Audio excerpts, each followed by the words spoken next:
보내주신 엔비디아 최신 실적 자료들을 쭉 보니까요. 정말 대단한 숫자들인데 동시에 좀 흥미로운 질문들도 생기더라고요. 네, 그렇죠.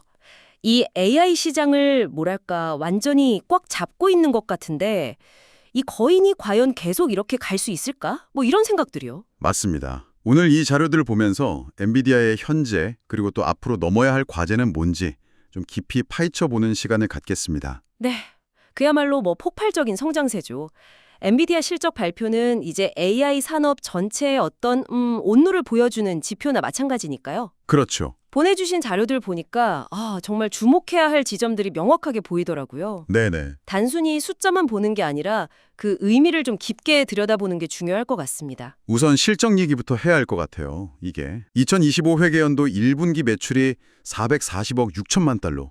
와, 전년 동기 대비 69% 증가라니. 엄청나죠. 시장 예상치를 그냥 훌쩍 넘었잖아요. 네, 훌쩍 넘었죠. 특히 그 데이터 센터 부문, 이게 73%나 급증했던데요.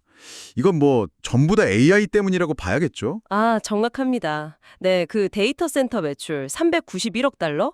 이게 사실상 핵심이에요. 핵심이군요. AI 모델을 훈련시키고 또 그걸 운영하려는 수요가 그야말로 폭발하고 있다는 증거죠. 네. 자료에도 나오지만 마이크로소프트, 구글, AWS 같은 아주 큰 클라우드 서비스 제공사들 있잖아요. 네, CSP들이요. 네, 맞습니다. CSP.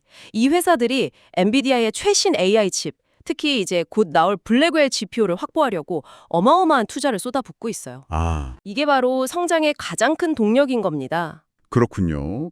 그 대규모 클라우드 회사들이 막 사고 있다는 거네요. 그렇죠. 중동하고 AI 팩토리 만든다거나 대만이랑 슈퍼컴퓨터 구축한다. 뭐 이런 글로벌 확장 소식도 있던데. 네, 맞아요. 젠슨 왕 CEO가 AI는 이제 전기나 인터넷 같은 거다. 필수 인프라다 이렇게 강조한 게 빈말이 아니었네요, 진짜. 네, 그리고 그 중심에는 역시 엔비디아의 그 압도적인 기술력이 자리 잡고 있죠. 기술력. H10, H20 이어서 이제 곧 양산될 블랙웰 아키텍처. 이게 정말 중요합니다. 블랙웰. 네. 자료에서도 언급됐듯이 이전 세대보다 비용이나 전력 효율을 최대 25배 개선하는 걸 목표로 하고 있거든요. 25배요. 네. 이건 그냥 성능 조금 좋아지는 걸 넘어서 AI를 구현하는 그 경제성 자체를 바꾸는 수준이라고 봐야 합니다. 와, 25배 효율 개선. 그게 실제로 어떤 의미일까요? CEO가 블랙웰 기반 슈퍼컴퓨터 때문에 AI 출원에 필요한 토큰 생성량이 1년 만에 10배 늘었다고 했다는데 네, 그 발언이 있었죠. 그럼 이게 더 적은 비용으로 더 많은 AI 작업을 할 수 있게 된다. 뭐 이런 뜻인가요? 바로 그거예요. 아주 정확합니다. 더 효율적으로 AI 모델을 돌릴 수 있게 되니까 더 크고 복잡한 모델을 만드는 게 가능해지죠. 아하, 그리고 이게 다시 더 높은 성능의 칩 수요로 이어지는 그런 선순환 구조를 만드는 겁니다. 그렇군요. 선순환 구조. 이게 바로 엔비디아가 지금 시작을 주도하는 핵심 비결이라고 할 수 있습니다. 기술적 우위는 정말 확실해 보이는데 근데 자료를 보면 또 마냥 좋은 얘기만 있는 건 아니더라고요. 특히 그 미국 정부의 대중국 수출 규제, 이게 좀 발목을 잡는 모양새인데요. 맞습니다. 이게 현재 엔비디아가 딱 직면한 가장 큰 지정학적 리스크죠. 네. 자료에 따르면 그 중국 수출용으로 성능을 좀 낮춰서 만든 H2제로 칩 있잖아요. 네, H2 제로. 그거 관련 규제 때문에 1분기에만 재고 비용이 45억 달러, 그리고 2분기에는 무려 80억 달러 매출 손실이 예상된다고 하잖아요. 80억 달러요? 와. 네, 과거에 엔비디아 매출의 한 13% 정도를 차지했던 게 중국 시장인데 거기를 제대로 접근 못하게 되는 건 정말 큰 타격이죠. 그렇죠. 13%면 작지 않네요. CFO도 사업에 중대한 악영향을 미칠 수 있다 이렇게 경고했을 정도니까요.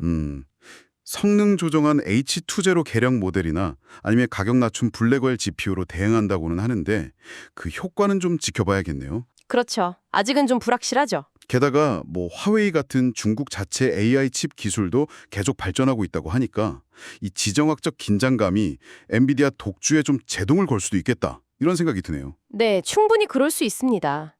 그리고 또 하나, 경쟁 환경도 무시할 수는 없어요. 아, 경쟁이요? 네, 지금 엔비디아가 AI 칩 시장의 한 80% 정도를 점유하고 있다지만 이게 영원할 수는 없으니까요. 그렇죠.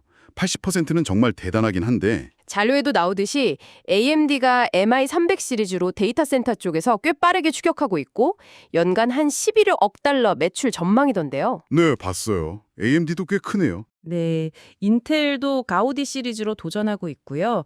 또 구글이나 메타처럼 아예 자체 칩을 개발하는 빅테크 기업들 움직임도 변수입니다. 아, 자체 칩 개발? 경쟁자들이 그냥 넋놓고 보고만 있지는 않군요. 그렇죠. 다들 뛰어들고 있죠. AI 데이터 센터 시장 자체가 2032년까지 연평균 26.8%씩 성장해서 뭐 930억 달러 규모가 될 거라는 예측도 있던데요. 네, 엄청난 성장세죠. 이 커지는 파이를 두고 앞으로 경쟁이 훨씬 더 치열해지겠어요. 단기적으로는 엔비디아가 계속 앞서가겠지만 장기적인 그림은 조금 더 복잡해 보입니다. 네, 단기적인 리더십은 뭐 유지될 가능성이 높다고 봅니다. 하지만 말씀하신 대로 경쟁이 심화되는 거랑 또 지정학적 리스크를 어떻게 관리하느냐, 이게 장기적인 성패를 가릴 겁니다. 그렇군요. 엔비디아의 기술력이나 시장 지배력은 분명 대단하지만 이 외부 환경 변화에 어떻게 적응하느냐가 결국 관건이겠죠. 네, 오늘 보내주신 자료 덕분에 엔비디아의 현재 상황을 여러 각도에서 살펴볼 수 있었습니다. 정말 AI 혁명을 이끄는 압도적인 기술 리더십, 그 이면에 존재하는 지정학적 리스크와 또 거세지는 경쟁이라는 이런 도전 과제들이 명확히 보이네요. 맞습니다. 엔비디아는 뭐 분명히 AI 시대의 심장 같은 역할을 하고 있죠. 네. 자, 그럼 마지막으로 이런 질문을 한번 던져볼까 합니다. 네, 어떤 질문이신가요? 만약에 지금의 엔비디아 독주 체제에 우리가 예상하지 못한 어떤 균열, 변화가 생긴다면 그때 AI 인프라 생태계는 과연 어떤 모습으로 재편될 수 있을까요? 아, 기술 발전, 시장 경쟁, 그리고 또 글로벌 정책 변화라는 이 변수들이 앞으로 어떻게 상호작용하면서 미래 시나리오를 만들어갈지 한번 상상해보는 것도 재미있을 것 같습니다.